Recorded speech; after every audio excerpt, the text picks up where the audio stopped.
Buka hati, buka hoki. Ketemu lagi dengan saya, Akino.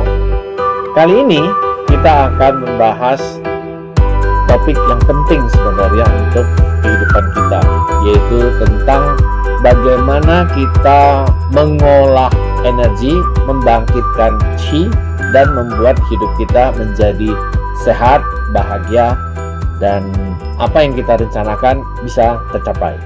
Jalannya bagaimana? Jalan yang paling efektif itu kita belajar untuk bermeditasi. Kenapa topik ini penting? Kita mungkin tidak terlalu menyadari. Bahkan seorang Raja Kuning perlu mengetahui apa rahasia bermeditasi. Atau yang dia katakan, apa rahasia Tao. Dia bertanya kepada gurunya yang berumur 1200 tahun. Dan gurunya mengatakan, sebenarnya Tao ini luar biasa. Tao ini begitu dalam. Ya, Tao ini luar biasa, Tao ini begitu dalam, dan Tao ini ada di dalam diam atau di dalam keheningan. Nah, dia mengatakan sebenarnya cara untuk mencapai Tao cukup sederhana. Kurangi melihat, kurangi mendengar, kurangi ngomong.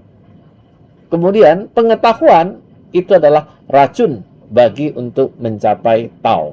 Dan dia mengatakan umurnya bisa 1200 tahun. Tipsnya ya hanya seperti itu ya.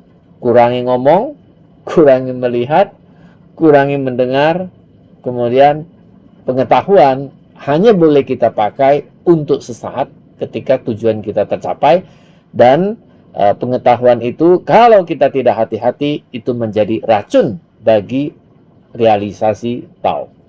Apa maksudnya? Ada tiga harta yang dimiliki oleh setiap orang. Dan tiga harta ini kalau diolah, dilatih, dipertahankan esensinya, maka orang tersebut akan sehat, panjang umur, dan bahagia. Apa itu tiga hal tersebut? Yang dikatakan Jing, Qi, Shen. Sekali lagi, Jing, Qi, Shen. Jing itu berbicara tentang saripati kita. Kalau pria berarti sperma, kalau wanita sel telur. Qing ini kalau kita bisa hidup, kita tidak terlalu berfohefo ya, hidup tidak terlalu berlebihan ya. Anda tahulah maksudnya.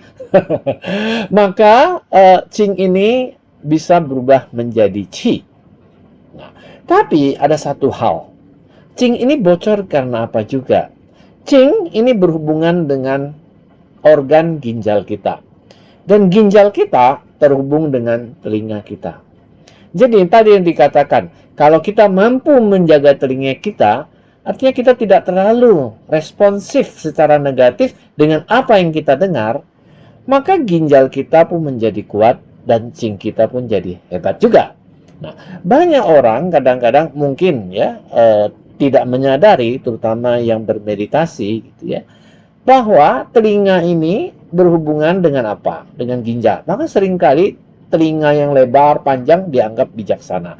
Orang bijaksana lebih sabar menerima berita yang kurang menguntungkan dia. Ya, sabar. Dengan demikian, Qing-nya menjadi baik.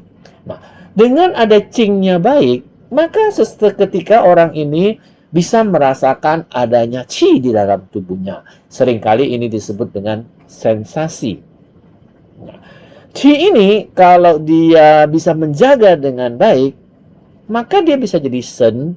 Shen itu adalah cahaya. Dan kalau kita perhatikan tiga harta ini, kita umpamakan ya, supaya saya bisa bayangin apa itu cahaya, apa itu api. Qing itu lilin dan sumbunya, ya. Kemudian qi itu adalah apa? Apinya, menyala apinya. Kemudian akibat ada apinya, shen, cahayanya ada.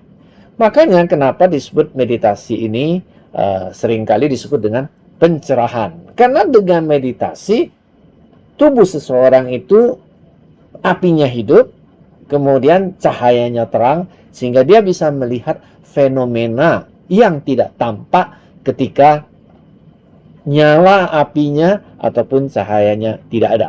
Dan tadi setelah Qing-nya bagus, Qi-nya bagus, nah hati-hati, Qi-nya bocor gara-gara apa? Gara-gara mulut. Ya. Jadi tanpa sadar kalau orangnya sudah terlalu banyak bicara, maka capek, ya. Dan terutama bagi beberapa meditator yang menjalani retret entah dimanapun, seringkali yang disebut dengan diam mulia. Diam itu mulia. Jadi semakin diam semakin mulia. Semakin diam, chi-nya nggak bocor. Kemudian yang ketiga, seringkali juga tidak tahu, ya. Kemudian setelah dia bisa menjaga telinga, bisa menjaga mulut, ada yang ketiga yang perlu dijaga. Karena mata berhubungan dengan cahaya. Maka kan ada kita bilang, cahaya matanya kok enak dilihat, terang matanya gitu. Nah, kita aja sering mengatakan cahaya matanya terang gitu. Jadi mata ukuran dari cahaya yang kita miliki. Apa yang terjadi kalau Qing sudah bagus, Qi bagus, cahayanya nggak stabil? Itu karena matanya masih lari-lari. Matanya masih kelihat ke sana kemari. Ini bukan berarti tidak boleh melihat. Tapi kalau Anda salah melihat, yang dilihat itu terbawa ke dalam mimpi. Syukur kalau mimpi, bagaimana kalau berhari-hari? Jadi pikiran. Dengan demikian, chi-nya drop, qing-nya drop. Maka seketika kita katakan latihan yang sudah 10 tahun pun tidak ada hasilnya. Kenapa tidak ada hasilnya? Karena lupa tutup mulut, lupa tutup telinga, lupa tutup mata.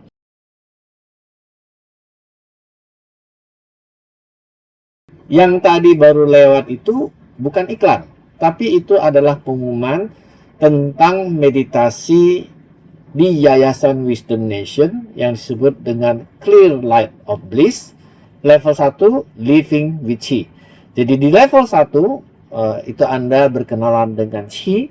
Mudah-mudahan Qi itu bisa hidup, dan hidupnya bukan hanya sekedar hidup, tapi kita bilang tungkunya yang di pusar nyala, tungku yang di jantung bisa nyala, dan tungku di bagian otaknya bisa nyala. Maka itu tanda lumayan Qi Anda cukup. Dan kemudian kalau Qi itu cukup, tentu bisa melanjutkan ke level 2, kemudian level 3. Tujuan daripada latihan ini, yaitu namanya Clear Light of Bliss, adalah satu, di level 3 kita berharap energi di dalam tubuh Anda bisa mencapai apa yang disebut dengan mikrokosmos orbit. Apa itu mikrokosmos orbit? Mikro kan kecil, orbit itu artinya perputaran, kosmos itu alam semesta. Jadi harapannya adalah ketika Anda bisa mengikuti tahapan 1, 2, dan 3, Anda punya energi bisa berputar seperti segala sesuatu di alam semesta ini berputar, termasuk Qi di dalam tubuh Anda. Ini bukan kira-kira, jadi bukan perasaan, tapi ini memang betul-betul tadi ya, cahayanya menyala sehingga Anda dengan mata batin bisa melihat generator, ya, karena waktu dia berputar, generator listrik di dalam tubuh kamu bisa hidup. Dan dengan harapan listrik ini bisa hidup, yaitu namanya Xiao Zhou Tian atau mikrokosmos orbit, maka tanpa sadar Anda telah berlatih sesuai yang dibicarakan tadi di depan oleh guru Raja Kuning, yaitu Guang Chen Zhi, bahwa energi tersebut akan melindungi kita dan kita pun menjadi lebih bahagia, panjang umur, dan lebih sehat. Workshop Living with Qi ini akan diadakan secara virtual untuk pertama kalinya, karena biasanya kita sudah melaksanakan latihan ini ataupun event ini adalah tahun ke-6, dan tahun ke-6 kami memulainya dengan online. Dan ini yang pertama, catat tanggalnya baik-baik, yaitu tanggal 27 dan 28 Februari, yaitu Sabtu dan Minggu, full days, ya, satu hari penuh dari jam 8.30 sampai jam 17.30 atau sampai jam 6, 2 hari full. Dan diharapkan yang berlatih ini bisa betul-betul komit untuk mengikuti latihan ini, artinya ya berusaha untuk tidak mendapat gangguan, betul-betul bisa konsentrasi selama 2 hari ini. Karena biasanya ini diadakan di center kami, yaitu di Karawaci. Kali ini bisa menjangkau seluruh Indonesia, ya. Dan mudah-mudahan kita sudah trial, ya, sebenarnya trial. Mudah-mudahan kualitas online ini bisa sama dengan kualitas offline. Nah, informasi pendaftaran bisa menghubungi Charles dan Pak David. Nah, nomornya ada di bawah ini. Saya mengutip puisi jawaban Master Kuang Cengzhi ketika Raja Kuning pertama kali bertanya, apa rahasia Tao? Dia mengatakan, burung tidak terbang karena musim. Daun tidak jatuh menunggu kuning. Apa maksudnya? Manusia terlalu banyak menggunakan pikirannya untuk merencanakan, untuk menunda, ya, untuk segalanya semua menggunakan konsep. Ya. Tapi dalam Tao, konsep-konsep knowledge itu, pengetahuan itu bisa menjadi racun. Nah, sekarang saya sengaja menggunakan kaos ini, ya. Kesempatan itu jarang terjadi sampai Anda memang siap. Saya kira ini adalah kesempatan yang baik untuk mengikuti kelas CLB ataupun Living with Qi, karena mungkin sebagian besar penasaran dengan Qi. Mungkin juga ada yang latihan meditasinya tidak progres. Kita telah melatih ini, saya melatih ini sesungguhnya sudah 12 tahun, dan mudah-mudahan success rate kita cukup tinggi, ya, di atas 90% setiap kami mengadakan program meditasi. Baik, sampai ketemu, keep rolling, dan jangan lupa subscribe dan pukul loncengnya bagi yang belum subscribe. Sampai ketemu, ciao.